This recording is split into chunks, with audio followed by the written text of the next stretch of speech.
आइए स्टूडेंट्स, अब हम मूव करते हैं नेक्स्ट टाइप ऑफ सेल की तरफ, जिसको हम गैल्वानिक सेल या डैनियल सेल या वोल्टिक सेल भी कहते हैं। याद रखिए स्टूडेंट, गैल्वानिक सेल एक ऐसा सेल होगा कि जिसमें केमिकल रिएक्शन खुद ब खुद होगा और आपको एज इन आउटपुट इलेक्ट्रिसिटी मिलेगी।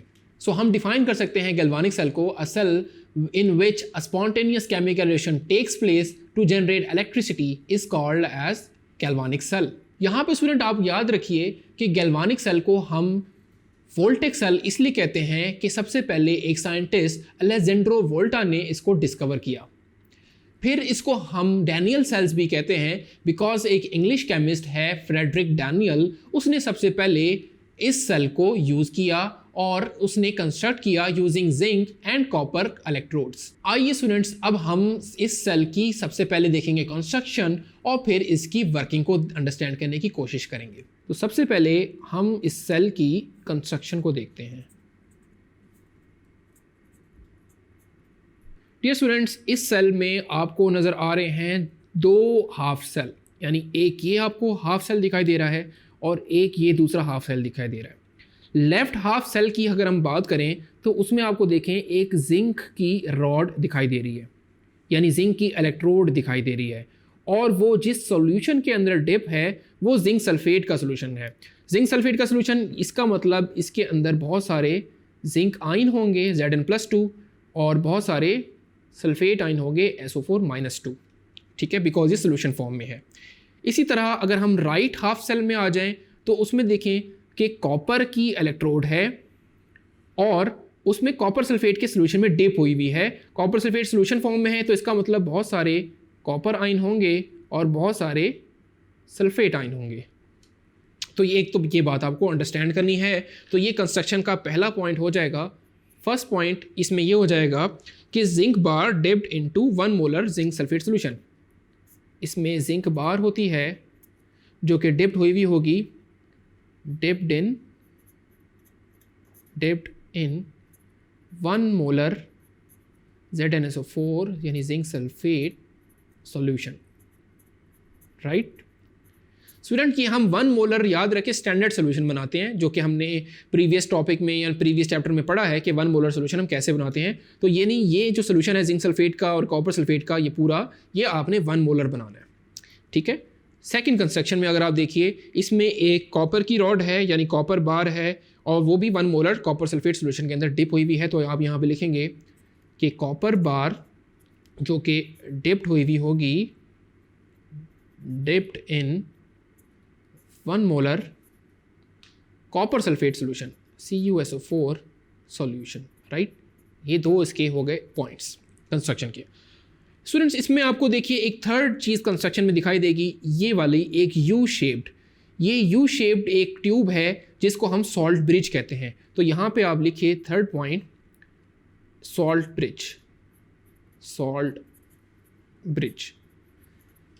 ब्रिज का फंक्शन हम इस चैप्टर के इस टॉपिक के एंड पे पढ़ेंगे और इसमें कंस्ट्रक्शन को एंड करते हैं। तो कंस्ट्रक्शन के अगर हम फोर्थ पॉइंट को देखें तो इसमें आपको एक वोल्ट मीटर दिखाई देगा। वोल्ट मीटर क्योंकि देखें यहाँ पे स्टूडेंट वोल्ट मीटर इसलिए है क्योंकि इलेक्ट्रिसिटी जनरेट हो रही है। तो इलेक्ट्रिसिटी जब जनरेट होती है तो उसको हमने मेजर भी करना होगा कि कितनी प्रोड्यूस हुई। तो वोल्ट मीटर एक ऐसा डिवाइस है जो हमें बता देता है कि इलेक्ट्रिसिटी कितनी प्रोड्यूस हुई वोल्टेज में। तो इस वजह से हमें यहाँ पे वोल्ट मीटर लगाना पड़ता है। तो fourth point of construction is volt meter. तो स्टूडेंट्स, होपफुली आपको कंस्ट्रक्शन वाला पार्ट अच्छे से समझ आ गया होगा। अब चलते हैं कि ये सेल की वर्किंग क्या है और हमें केमिकल रिएक्शन कैसे होगा और इलेक्ट्रिसिटी हमें एक्चुअली कैसे मिलेगी, ये क्वेश्चन अब आपके जहन में आ रहा होगा। तो चलते हैं और इसकी वर्किंग को देखते हैं।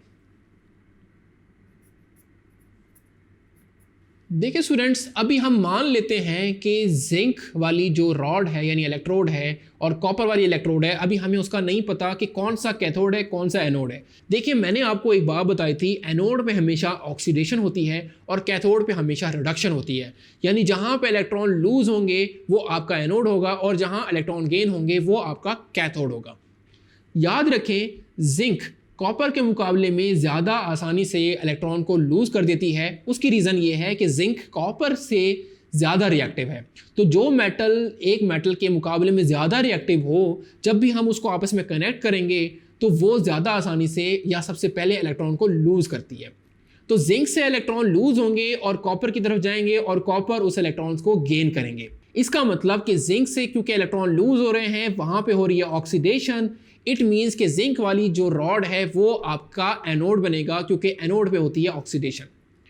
तो इलेक्ट्रॉन जिंक से लूज कब होंगे? जब भी हम सर्किट को कंप्लीट कर देंगे, यानी सॉल्ट ब्रिज लगा देंगे और ये पूरा आपका सर्किट कंप्लीट हो जाएगा, तो आप देखेंगे कि जिंक वाली रॉड से इलेक्ट्रॉन लूज होते हुए नजर आएंगे।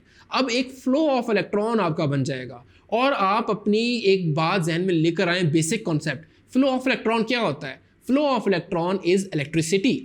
तो जब इलेक्ट्रॉन मूव हो रहे हैं तो इसका मतलब आपको इलेक्ट्रिसिटी मिल रही है। आइए इसको देखते हैं कि इलेक्ट्रॉन मूव हो रहे हैं और इलेक्ट्रॉन जा कहाँ रहे हैं और इलेक्ट्रिसिटी कैसे आपको मिल रही है। देखिए ये आपकी जिंक की रॉड है। जिंक की रॉड इलेक्ट्रॉन को लूज कर रही है। आप भूल जाएं या नेगेटिव चार्ज है या पॉजिटिव चार्ज है, इसको अभी भूल जाएं। आपने ये ध्यान में रखना है कि जहां ऑक्सीडेशन होती है वो आपका एनोड कहलाता है, राइट। जिंक में हो रही है ऑक्सीडेशन, तो जिंक से इलेक्ट्रॉन हो रहे हैं लूज। वो नेगेटिव इलेक्ट्रॉन फिर ऐसे मूव हो रहे हैं इस वायर के थ्रू, और वायर के थ्रू रास्ते में आ गया वोल्ट मीटर। अब ये फ्लो ऑफ इलेक्ट्रॉन है यानी इलेक्ट्रिसिटी है, तो वोल्ट मीटर आपको बताएगा कि कितनी इलेक्ट्रिसिटी यहाँ पे प्रोड्यूस हो रही है। यहाँ पे आप बल्ब अगर लगाएंगे तो बल्ब यहाँ पे ग्लो करेगा, बिकॉज आपको फ्लो ऑफ इलेक्ट्रॉन हो रहा है यानी इलेक्ट्रिसिटी मिल रही है। इलेक्ट्रॉन जो लूज हो रहे हैं वो देखिए कहाँ जा रहे हैं, वो आ रहे हैं कॉपर रॉड की तरफ, और कॉपर रॉड पे होगी रिडक्शन यानी गेन ऑफ इलेक्ट्रॉन होगा। और वो गेन ऑफ इलेक्ट्रॉन कैसे होगा? ये जो कॉपर के आयन हैं जो कि कॉपर सल्फेट सॉल्यूशन के अंदर थे, वो इस इलेक्ट्रॉन को पहुंचेंगे और इलेक्ट्रॉन गेन करेंगे और अपने आप को न्यूट्रल एटम बनाएंगे और यहाँ पे डिपॉजिट होने लग जाएंगे। सो कॉपर के एटम यहाँ पे इस तरीके से डिपॉजिट होने लग जाएंगे। आप देखेंगे ये कॉपर मेटल यहाँ पे अपनी रॉड के ऊपर डिपॉजिट हो रही है। ये मैंने बहुत सारे कॉपर के एटम बनाए हैं क्योंकि बहुत सारे कॉपर सल्फेट में बहुत सारे कॉपर आयन होंगे। इसी तरह जब जिंक ने इलेक्ट्रॉन लूज किया तो जिंक आयन बन के सोल्यूशन के अंदर आ रहा होगा, यानी ये रॉड आपको कम होती हुई नजर आएगी। एट द एंड आप देखेंगे कि ये रॉड आपको एक्चुअली डिजोल्व होती है यानी घुलती हुई नजर आएगी, और जिंक यहाँ से इलेक्ट्रॉन लूज करेगा और इस कंपार्टमेंट के अंदर Zn+2 का इजाफा होता जाएगा क्योंकि जिंक इलेक्ट्रॉन लूज करेगा। आइए इसको हम एक इक्वेशन से भी देखते हैं। तो सबसे पहले ऑक्सीडेशन को देखते हैं और फिर रिडक्शन को देखते हैं। उससे पहले आपको ये क्लियर हो जाना चाहिए कि इस सेल में केमिकल रिएक्शन हुआ और आपको इलेक्ट्रिसिटी मिल रही है। तो केमिकल रिएक्शन कौन से हो रहे हैं? सबसे पहले हम एनोड की बात करेंगे वंस अगेन कि एनोड पे क्या हो रहा है।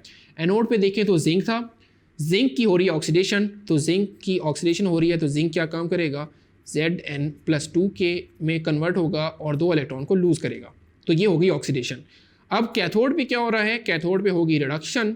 तो कैथोड पे जो रिडक्शन मैंने आपको बताई कि जो इलेक्ट्रॉन आ रहे हैं तो सोल्यूशन में जो कॉपर सल्फेट थे वो कॉपर इलेक्ट्रॉन को गेन करने पहुंच जाएंगे, तो कॉपर आयन जो ये सोल्यूशन के अंदर थे वो इलेक्ट्रॉन को गेन करेंगे जो कि आ रहे थे ऊपर से जिंक वाली रॉड से, और कन्वर्ट हो जाएंगे कॉपर मेटल के अंदर। यही कॉपर के मेटल यहाँ पे देखिए ये डिपॉजिट होती जा रही है, ये सारे यही कॉपर की मेटल है जो फाइनल आपको प्रोडक्ट मिल रही है। और यहाँ पे फाइनल प्रोडक्ट जिंक आयन मिल रहा था जो कि सोल्यूशन के अंदर आपको दिखाई दे रहा है, एंटर ज़्यादा अमाउंट ज़्यादा होता हुआ। तो स्टूडेंट यही सारी वर्किंग है कि जिसके ज़रिए आपको इलेक्ट्रिसिटी मिलती है। अब इसमें एक पॉइंट रह जाता है कि सॉल्ट ब्रिज क्या होता है और वो क्या काम करता है। तो आइए अब फंक्शन ऑफ सॉल्ट ब्रिज को देखते हैं। देखिए स्टूडेंट, सॉल्ट ब्रिज एक ऐसा यू शेप्ड ट्यूब होगी जिसके अंदर कोई भी इनर्ट इलेक्ट्रोलाइट होगा। इलेक्ट्रोलाइट मतलब KCl, NaCl कुछ भी हो सकता है। KCl सोल्यूशन फॉर्म में होगा तो ये आपके पॉजिटिव आयन होंगे इसके अंदर और Cl नेगेटिव आयन होंगे। अब सॉल्ट ब्रिज क्या काम करेगा? सॉल्ट ब्रिज के अंदर आप याद रखें K पॉजिटिव और Cl नेगेटिव यानी कैटाइन भी और एनाइन भी है। अब आप देखें लेफ्ट वाले कंपार्टमेंट में जब जिंक इलेक्ट्रॉन को लूज कर रहा है तो इलेक्ट्रॉन ऐसे मूव कर रहे हैं और जिंक पॉजिटिव आयन सोल्यूशन के अंदर बहुत सारे आते जा रहे हैं। तो जब लेफ्ट वाले कंपार्टमेंट में आप देखेंगे टाइम के साथ साथ पॉजिटिव आयन में इजाफा होता जाएगा। नेगेटिव आयन तो उतने ही है जितने पहले थे, पॉजिटिव आयन में इजाफा होता जा रहा है क्योंकि आप रिएक्शन भी देखें ये रिएक्शन हो रहा है। तो जब पॉजिटिव आयन में इजाफा होता जाएगा तो ये पॉजिटिव आयन एक नुकसान करेंगे, वो लॉस ये करेंगे कि ये पॉजिटिव उन नेगेटिव इलेक्ट्रॉन को एक्चुअली अट्रैक्ट करने की कोशिश करेंगे और फ्लो ऑफ इलेक्ट्रॉन को कम कर देंगे। तो सॉल्ट ब्रिज क्या काम करेगा? सॉल्ट ब्रिज से नेगेटिव आयन यानी Cl नेगेटिव वो यहाँ से आते जाएंगे और इस कंपार्टमेंट के अंदर आएंगे और Cl नेगेटिव इस जिंक पॉजिटिव के साथ कंबाइन होके इस पॉजिटिव चार्ज को ख़त्म कर देंगे।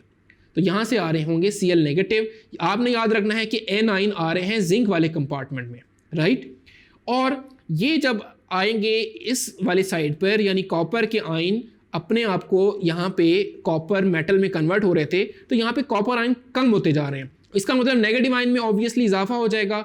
तो नेगेटिव आयन में इजाफा जब हो जाएगा तो पॉजिटिव आयन यानी के पॉजिटिव आयन यहाँ से एंटर होंगे, के पॉजिटिव आयन, और सल्फेट के साथ रिएक्ट करके उसको न्यूट्रल कर देंगे। तो स्टूडेंट्स आप देख रहे हैं कि सॉल्ट ब्रिज का पर्पस क्या है। सॉल्ट ब्रिज का पर्पस है कि दोनों हाफ सेल्स में एक सोल्यूशन को न्यूट्रल करना, और दूसरा पर्पस ये है कि ये एक पाथ प्रोवाइड कर रहा है कि जिसके जरिए आयंस मूव हो रहे हैं, यानी इलेक्ट्रिकल सर्किट कंप्लीट हो रहा है। तो ये दोनों आपको कॉन्सेप्ट याद रखने हैं about salt bridge. So hopefully आपको फंक्शन ऑफ सॉल्ट ब्रिज और सारा फंक्शन गैल्वानिक सेल का कंस्ट्रक्शन और वर्किंग के साथ अच्छे से अंडरस्टैंड हो गया होगा। Thank you.